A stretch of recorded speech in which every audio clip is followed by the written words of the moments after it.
Hey, what's going on, guys? It's Jack, back here again to bring you our Mythic Plus guide for Discipline Priest in Season 1 of The War Within. If you're brand new to Discipline Priest, well, welcome. The spec is an incredibly unique healer, putting buffs onto your allies in Atonement to be able to sort of mark them in advance of incoming damage, and then be able to unleash a flurry of high damage abilities paired up with your Squid, your Mindbender, your Void Wraith, your Shadow Fiend. It goes by many different names, but it activates a damage buff for your other abilities, even turning some of your primary damage abilities, like those for Penance, into a Dark Reprimand, a Dark Penance to deal additional amounts of damage. So your goal as a Discipline Priest is to apply these atonements in advance of damage as a preemptive healer to see into the future as to what is going to come, apply these buffs to your allies, and then deal really heavy amounts of single target damage to be able to produce bursty, powerful healing onto your allies.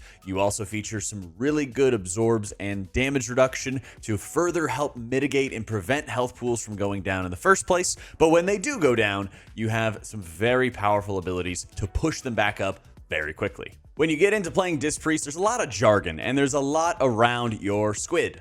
Squid, aka Mindbender, which if you are not talented into that ability, becomes your Shadow Fiend. If you are talented into Void Weaver, it becomes a Void Wraith. It has many names, okay? But it is your Squid, it is your helpful friend, and not only because of the damage that it does, whether it is melee attacks or the Void Wraith's Void Beam attacks.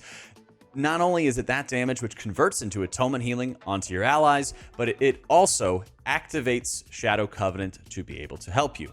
Shadow Covenant is increasing the damage and healing of your shadow spells, while also transforming your Penance and your Halo and your Divine Star into shadowy versions of their spells as well. And so when you also are playing with the Void Wraith hero talents, or the Void Weaver hero talents, as I keep messing up, it also turns your Smite into the Void Blast, which is also turning a light spell into a shadow spell. And as a result, you're getting all of these abilities synergizing together during your pet, your Mindbender, your Shadow Covenant uptime. Now let's talk about the talents. As you have on your screen right now, we are playing a very Mindbender focused build, a very shadow focused build that is amplifying our damage, especially when we have our pet out, which activates Shadow Covenant.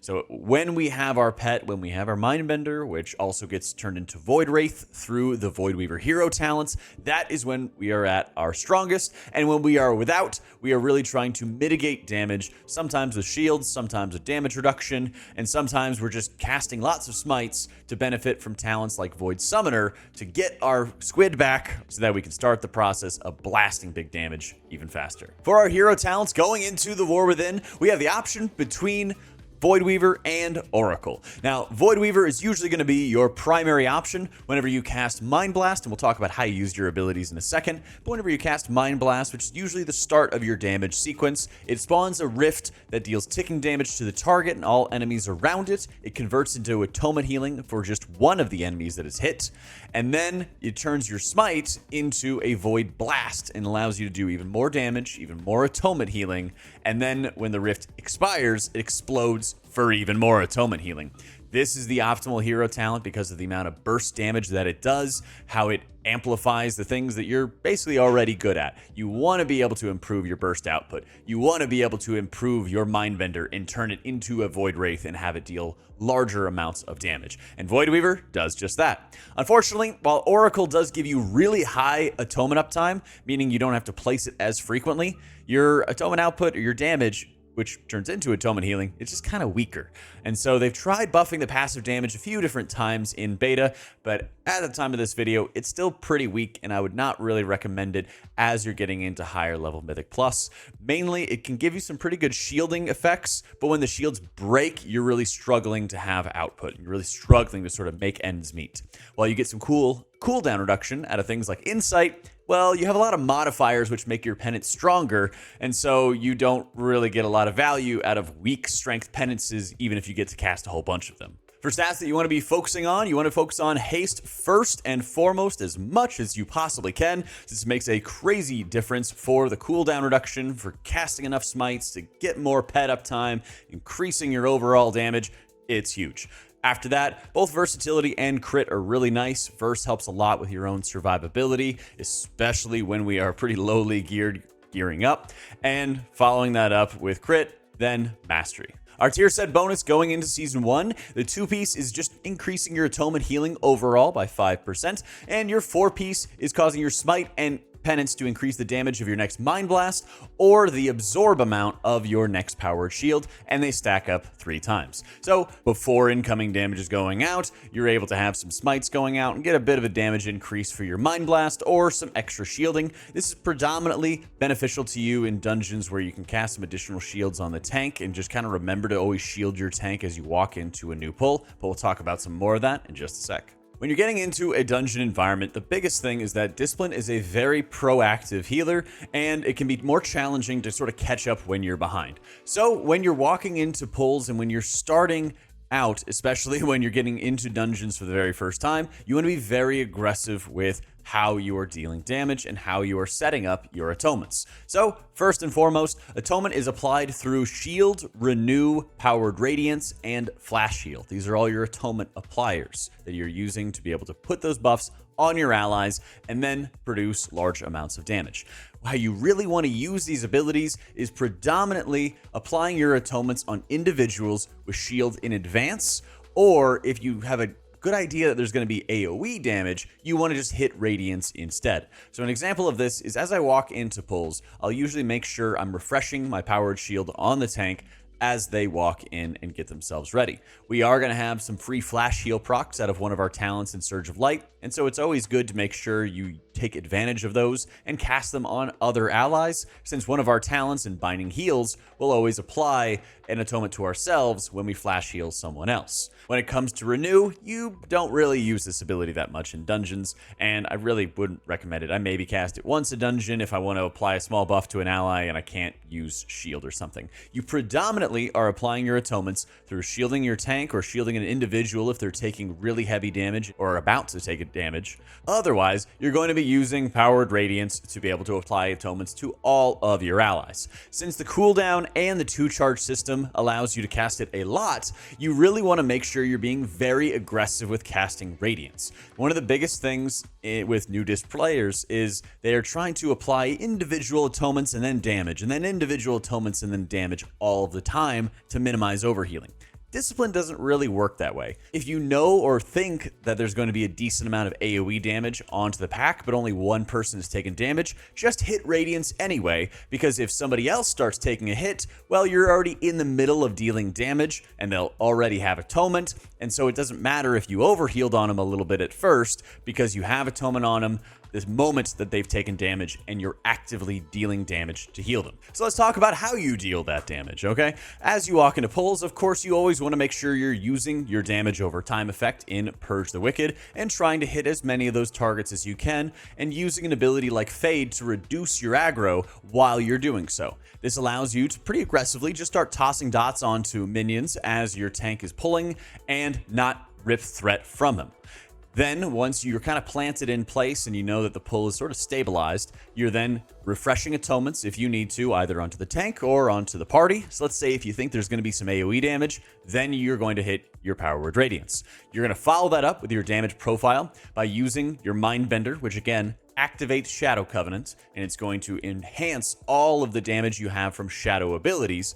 Then you're going to follow it up with Mind Blast. This is going to trigger the Entropic Rift, that is the cosmic black hole that you see from the Voidweaver hero talents. And then you're going to follow it up with a Penance. So Penance is not only going to turn into Dark Reprimand, which is a Shadow Penance, it's also going to increase the damage of the Rift, allowing it to just pulse more damage to help you heal your allies more. And it also spreads Purge the Wicked to enemies that are nearby if you're hitting an enemy that has Purge the Wicked currently on it. Next thing that you want to make sure that you're doing is maximizing a talent called Inescapable Torment. Now, you've already activated this twice by casting Mind Blast and Penance, and this additional trigger and this additional attack by your pet extends the duration of your overall damage buff in Shadow Covenant, and then you extend it even further by casting Shadow or Death.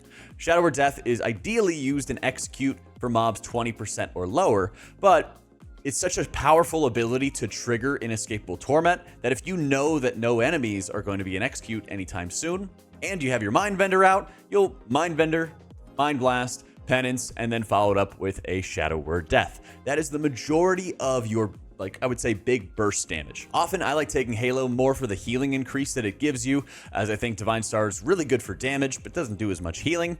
You could take either though.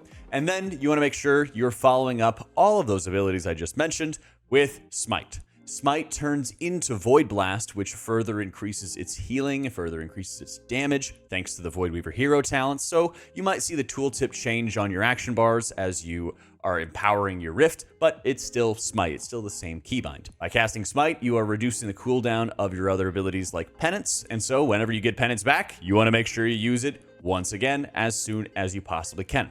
Smite is a tremendously important ability because it and Penance are reducing the cooldown of your Mindbender, which is also kind of transformed into Void Wraith when you take Void Weaver's hero talents. Casting lots of Smite, especially when there's not as much damage going out, is insanely important to make sure you're getting your Mindbender back off cooldown, because it is the primary resource which is actually helping you push up health pools. Now let's talk about how you want to use your cooldowns, because you have a wealth of them. Like I mentioned, and I've waxed poetic about it, using Mindbender, Void Wraith, Shadow Covenant, all of them are basically the same ability, is insanely important. Casting lots of smites to get cooldown reduction. Okay, what then? For one thing, when you're without your Shadow Covenant uptime, it's really, really important that you are even more mindful of what damage could pop up and how you can counter it without just brute force healing your way through it. One of the ways you can do that is proactive use of Rapture. Now, Rapture applies a buff to you and it instantly casts a shield onto one of your allies. You can basically use a mouse over macro, I'll link it in the description down below, where you can mouse over the target's frame, hit Rapture's keybind on your keyboard, and it'll cast a shield on that target when you cast Rapture. You then get 3 or 5, but it should be 3 additional shields that are 80% stronger, so almost double strength, that you can apply to your allies to help smooth out some incoming damage before it happens.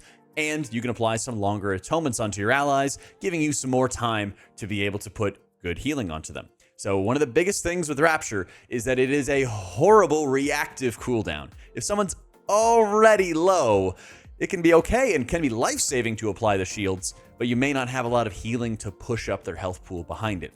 The best way to use this is before there's incoming damage, and with a 1.5 minute cooldown, I would highly recommend being overly aggressive with this ability, especially when you're not familiar with the dungeons, you're just starting out. If you have Rapture, just send it as a tank is pulling mobs, start applying shields to your allies. If that melee DPS gets aggro and takes a melee strike to the face, these shields can absorb the brunt of it and keep them a lot safer as that's happening. If casts go off or if somebody stands in some goo or something, it makes it so much less stressful the more aggressive you are with this cooldown.